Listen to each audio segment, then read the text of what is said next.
জাজ করা হয়েছে কেন? হতেই পারে না, সবাই হয়তো আমার সম্পর্কে জানে না। তো আমি বলি, আমি পেশায় একজন মেকআপ আর্টিস্ট।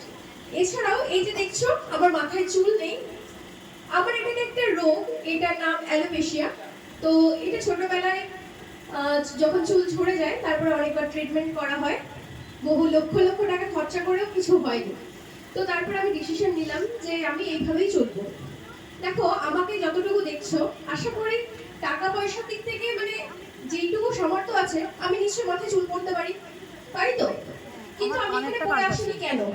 কারণ আমি চাই, আমার মতন প্রচুর মানুষ আছে যে যারা মাথায় হয়তো চুলটা কেনার মতন সামর্থ্য নেই, কিন্তু তারা কি ঘরের মধ্যে নিজেকে বন্ধ করে রাখবে?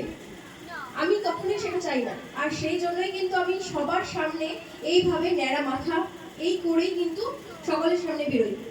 আমার একটা বিজনেস আছে, সেটাও কিন্তু উইগে। তো আমার উইগের বিজনেস, তো আমার ঘরে তো লাখে লাখে উইগ, মানে পরচুলা, তো আমি এখানে তো পরে আসতেই পারতাম।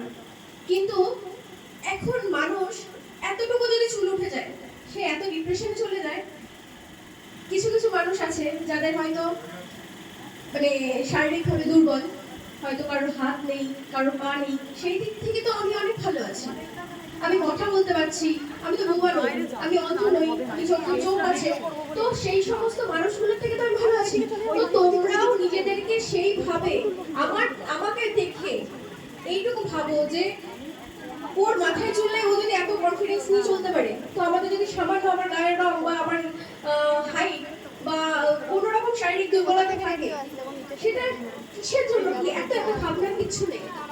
নিজেকে ভালোবাসতে হবে, নিজের কাজের প্রতি ফোকাস রাখতে হবে। আর কে কি বললো বুঝছে। Thank you.